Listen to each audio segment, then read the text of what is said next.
Hello everyone, this is Kyle at Nursery Gardens, and today I'm just taking you through my watering chores at the nursery. So this time of year, there's lots of stuff that we do during the day, whether it be landscape design or weeding, take care of the garden center, planting up plants. Every day brings something new, but one thing that you have to do every day is the water care.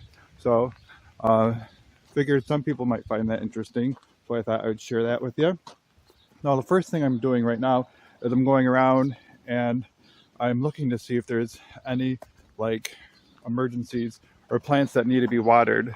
And there's a couple canaries in the coal mine, which I look at every day. This year, one of my canary in the coal mine plants, I mean the ones that show me that other ones will need to be watered, is a Picantha muticum, only because the plant has gotten so big for the size of the pot. So it's one of the first ones to dry out. The same thing with this Maximilian sunflower. They're glorious plants, but they're in trade gallons and they're getting big. So they're the first ones that will start to droop. And I guess the Veronica's back there.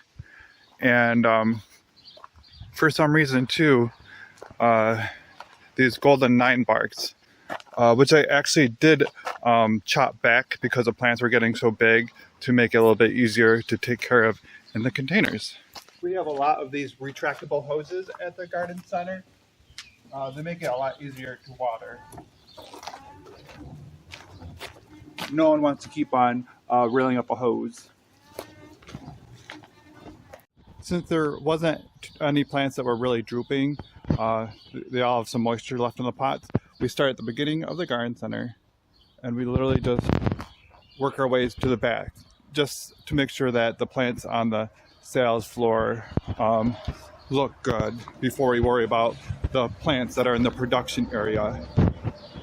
Generally, I find as long as the plants get watered at least once per day with our soil mix, then they are fine, unless it's an extremely hot day where some supplemental water will be needed. We do hand water everything, and one of the ways we get away with just watering stuff once per day, for the most part, is I water really, really good. So my technique is I'll spend a lot of time on a single plant. And this isn't like a lot of water per plant at the moment. And then I'll start working on the next group of plants.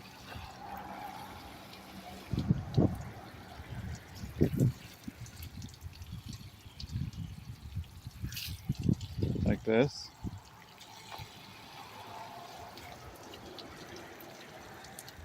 Sorry, we're right by the road and a lot of cars just seem to be passing by right now.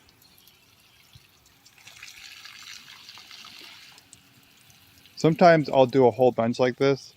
Like I'll go all the way down and then I'll come back to the beginning. And what I find is when you wet the plants first, I don't know if it has something to do with surface tension or whatever, but when you come back to it, the plants are ready to receive some more water too. So I feel like they hold more water when you give them 2 really good drinks. Oops, I stopped recording because someone came and I don't want them to think I was crazy. So we got this far, and then it's funny because some of the most drought tolerant plants, like this butterfly bush right here, are like the most water hungry plants at the nursery, and I have no idea why.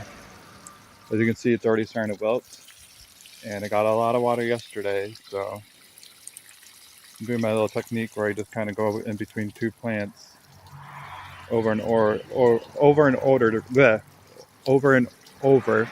to make sure that they have enough water. And then a really good test to see if the plant has enough water in it is to give it the pickup test. So if it feels heavy, it has enough water. This daylily just watered it, has enough water. these coneflowers. I think some plants use less water too, like the echinaceas. A lot of times I'll pick them up and they'll seem heavy before I even water them. So it's important to note that lots of plants have different water needs, and they might not need to be watered every single day, depending on the weather, because otherwise you would risk rotting the plant's roots. Here's an example of a plant that needs some water. As you see, it's a giant astilbe, and astilbes are water-hungry plants anyways, and it's this glorious plant in a trade-sized gallon pot. You can see the flowers are the first thing that start to droop. So we give them some water. I'm going to give them some extra water. And go over here, start watering these guys while the water is running out of that plant.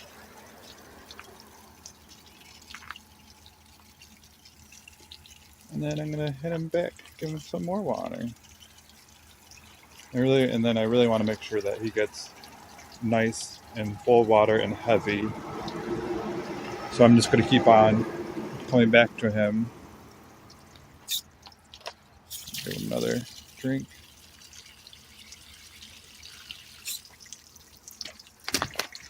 See if he's heavy. Oh yeah, he's heavy now. Sometimes it takes a while. It rained recently, so a lot of times after it rains, it's easier to get water moisture in the potting soil. Sorry for all these cars. Okay, so when a plant's blooming, it's important that they stay well hydrated, especially because if a plant dries out, the first thing to go is the flowers. All right, so a spot like this where all the plants are growing together, you want to be really systematic and make sure that you get every single plant and you're not just like kind of glazing over them. You gotta make sure every single plant gets a good drinky, otherwise you'll end up with fried plants. All right, now I'm bringing out the big gun. This is a half-inch hose instead of the 5/8 size I've been using. Oops, I just realized the water's hot. And something you gotta do is let the water run for a little bit when you switch to a new hose. So we did this section up front, lots of plants up there, and we did along here. And now I'm switching to this hose, and hopefully it'll go a little bit quicker with a bigger or better water pressure. So that first section took me about an hour. Here we go, starting on this new section.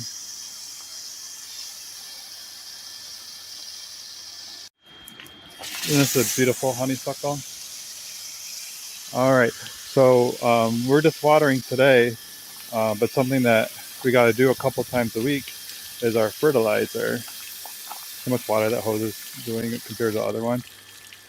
So much more to keeping the plants happy than watering, although watering is super duper important.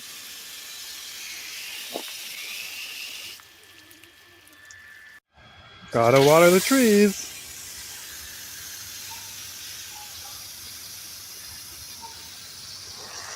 Alright, we did all of those. I've been working on the shrubs, so I figured I'd show you the shrub area. It rained a lot yesterday, so a lot of these shrubs, give them like a little tug to see how wet they are. And a lot of them are pretty wet still, so I'm just going to give them just a little water, just in case, so they don't dry up. Because our store hours are shorter now that it's summer, so I will not be coming back here later at night to water these plants.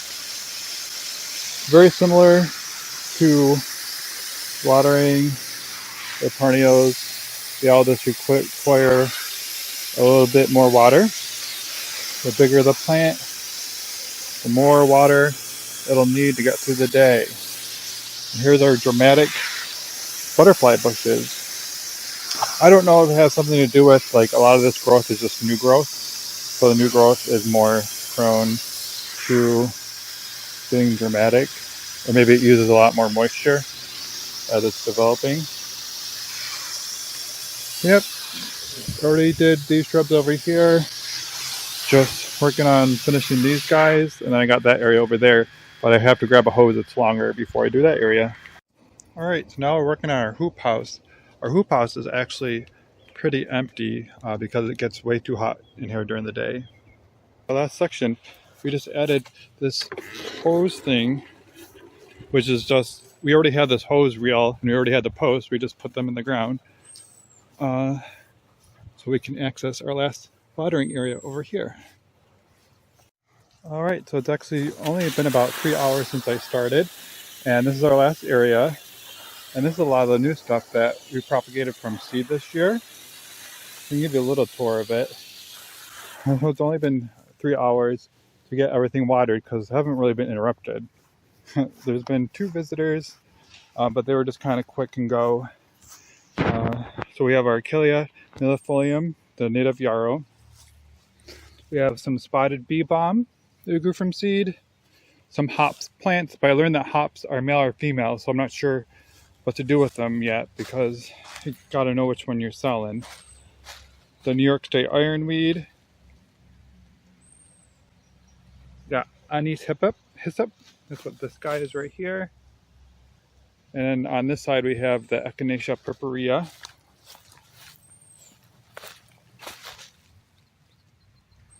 And a lot of these guys will be ready really soon. I'm just waiting for them to root out into their pots. We got the Joe Pye weed right here. The Senahiba carpa. He's looking thirsty. He's just the sun. He weighs a bit. We got New England aster. We also have aromatic aster over here. Echinacea pallida. Rosa rugosa. What did I pot up yesterday? Oh, this is a Helenium autumnale, or autumnal. I'm not sure how to pronounce that. We have some, what do they call those? Jerusalem artichokes, and blueberries. I have some blueberries I've been waiting to be potted up for like a couple years, so I finally did it. Some currants, probably some other stuff. So this is the stuff, and we got a ton more stuff we got to pot up too. Oh, and these are the obedient plant. So anyways, I created this area over here because you see it gets full sun.